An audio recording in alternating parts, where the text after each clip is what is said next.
পেটের ব্যথার অনেক কারণ থাকতে পারে। পেটের ব্যথা কি কারণে হচ্ছে সেটা জানতে হলে পেট সম্বন্ধে আমাদের সঠিক ধারণা থাকা দরকার।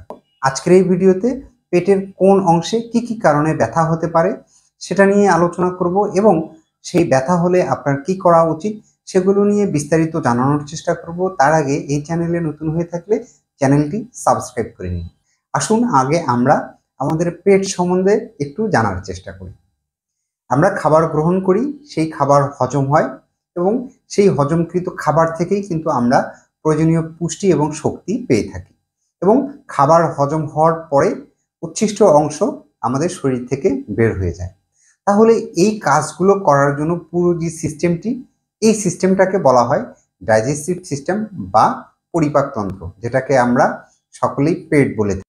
আমাদের এই পুরো সিস্টেমটিতে থাকে হচ্ছে পাকস্থলী, লিভার, পিত্তথলি, অগ্নাশয়, ক্ষুদ্রান্ত এবং বৃহদন্ত। ফলে এই ডাইজেস্টিভ সিস্টেমের কোনো অংশে বা কোনো অঙ্গ যদি কোনো রোগে আক্রান্ত হয় তখন পেট ব্যথা হতে পারে।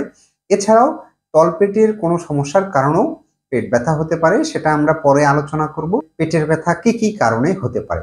প্রথমেই খুবই পরিচিত একটি বিষয়, গ্যাস। পেটের ব্যথা হলেই আমরা প্রথমেই গ্যাসের কথাই চিন্তা করি। তাহলে গ্যাসের বিষয়টাই আগে আপনাদেরকে ক্লিয়ার করি। গ্যাসের কারণেও, পেটে গ্যাস হওয়ার কারণেও পেট ব্যথা করতে পারে।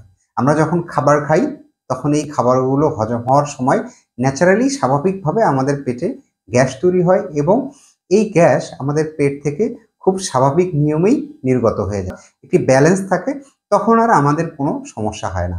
সমস্যা তখনই হয় যখন আমরা ভুলভাল খাবার খাই, তেল চর্বি ভাজা পোড়া বা আজে বাজে খাবার খাওয়ার ফলে আমাদের পেটে গ্যাসের পরিমাণটা বেশি হয়। যে পরিমাণ গ্যাস শরীর থেকে নির্গত হয়ে যাচ্ছে তার চেয়ে অধিক পরিমাণ গ্যাস তৈরি হলে বা আমাদের পেটে গ্যাসের পরিমাণ বেড়ে গেলে তখন আমাদের পেট ব্যথা হতে পারে, নানা জ্বালা যন্ত্রণা হতে পারে। পিত্তথলির প্রদাহ, পিত্তথলির সঙ্গে আমরা সকলেই কিছুটা পরিচিত।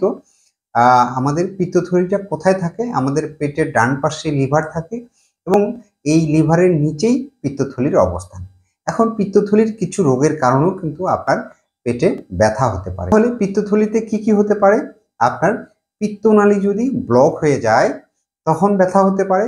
পিত্তথলিতে পাথর সিস্ট হওয়ার ফলে আপনার ব্যথা হতে পারে। তাহলে আপনার পেট ব্যথা হওয়ার অন্যতম একটি কারণ হতে পারে পিত্তথলির প্রদাহ, পিত্তথলিতে টিউমার, সিস্ট বা পিত্তথলির ক্যান্সার। পিত্তথলির কোনো সমস্যার জন্য যদি আপনার পেটের ব্যথা হয়, সেই ব্যথাটি সাধারণত পেটের উপরিভাগের ডান পাশে হয় এবং পেটের মাঝখানে তীব্র যন্ত্রণা হয়, বমি বমি ভাব বা বমি হতে পারে, সেই সাথে ব্যাক পেইন থাকতে পারে।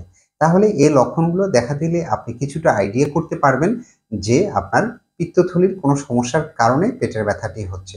অথবা আরেকটি বিষয়, সেটা হলো পিত্তথলির অবস্থানটা তো আপনাদেরকে বলেই দিলাম যে পেটের উপরিভাগে ডান পাশে লিভারের নিচেই পিত্তথলির অবস্থান।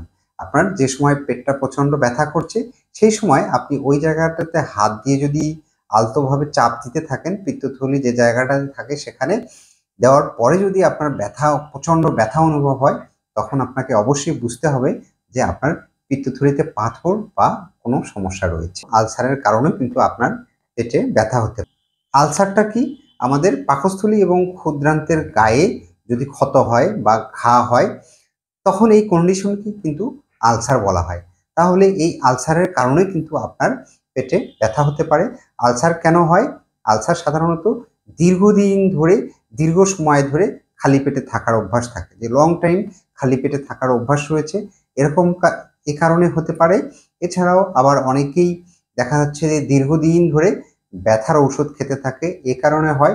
এছাড়া এক ধরনের ব্যাকটেরিয়ার সংক্রমণের কারণেও কিন্তু পেটে আলসার হতে পারে এবং দীর্ঘদিন ধরে তেল চর্বি ভাজা পোড়া আজে বাজে খাবার খাওয়ার কারণেও পেটে আলসার হতে পারে। আলসারের কারণে যদি পেটের ব্যথা হয়, সেই ব্যথার লক্ষণগুলো কেমন থাকে? পেটের উপরের অংশে মাঝে মাঝে ব্যথা, পেটের উপরের অংশে এবং পেটের মাঝে জ্বালা পোড়া করা এবং পেট কামড়ানো, মাঝে মাঝে ঢেকুর ওঠা, এই লক্ষণগুলো কিন্তু হতে পারে আলসারের লক্ষণ। এমনিতেই আমাদের পেটে উপকারী ব্যাকটেরিয়া থাকে, যে ব্যাকটেরিয়াগুলো আমাদের খাবার হজমে সহযোগিতা করে, কিন্তু বাহির থেকে কিছু ক্ষতিকর ব্যাকটেরিয়া আমাদের পেটে প্রবেশ করে এবং সংক্রমণের সৃষ্টি করে, যার ফলে পেটে ব্যথা হতে পারে। সাধারণত ব্যাকটেরিয়ার সংক্রমণের কারণে পেট ব্যথা হলে তখন আপনার পাতলা পায়খানা হয় বা ডায়রিয়া হয়, পেটে যন্ত্রণা হয়, খিঁচুনি হয়, বমি বমি ভাব হয়, বমি হয় এবং জ্বর হতে পারে। আরেকটি রোগের সঙ্গে আমরা সকলেই পরিচিত, যেটাকে আমরা সকলেই পুরাতন আমাশয় হিসেবে চিনি, যেটাকে মেডিকেলের ভাষায় আইবিএস বলা হয়। এই ক্ষেত্রে যেটা হয় যে ঘন ঘন পায়খানা হয়, পায়খানাটা নরম হয় এবং পিচ্ছিল হয় এবং সেই সময় কিন্তু পেট ব্যথা করে, দিনে অনেকবার টয়লেটে যেতে হয়। এই আইবিএস এর কারণেও কিন্তু আপনার পেটের ব্যথা হতে পারে। এখন আসা যাক যে আমাদের তলপেটে কি কি কারণে ব্যথা হতে পারে। অনেক কারণেই পেটের ব্যথা হয়। এর মধ্যে রয়েছে আপনার কিডনির যদি কোনো জটিলতা থাকে, কিডনিতে স্টোন থাকে, টিউমার থাকে বা সিস্ট থাকে, সেক্ষেত্রে আপনার তলপেটে ব্যথা অনুভব হতে পারে। এছাড়াও আপনার হার্নিয়া, অ্যাপেন্ডিসাইটিসের ব্যথাটি সাধারণত আমাদের পেটের ডান পাশে হয়ে থাকে।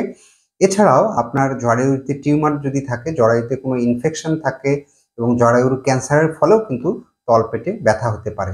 এছাড়াও ইউরিনারি ট্র্যাক্ট ইনফেকশন অথবা আপনার ইউরেটারে যদি স্টোন থাকে বা মূত্রথলিতে যদি কোনো সমস্যা থাকে, মূত্রথলির ক্যান্সার, মূত্রথলিতে টিউমার থাকে, সেক্ষেত্রেও কিন্তু আপনার তলপেটে ব্যথা হতে পারে। একটোপিক প্রেগনেন্সি সহ আরও নানা কারণে কিন্তু আপনার পেটের ব্যথা হতে পারে।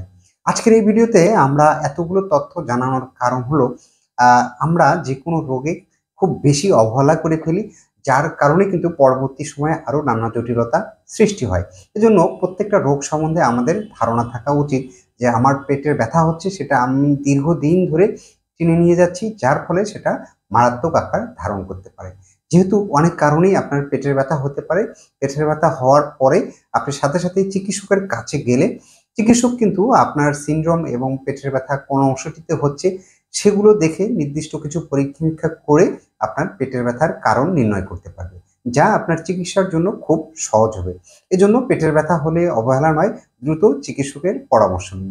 আজকে এ পর্যন্তই। ভিডিওটি ভালো লাগলে চ্যানেলটি সাবস্ক্রাইব করে পাশে থাকবেন। ধন্যবাদ সবাই।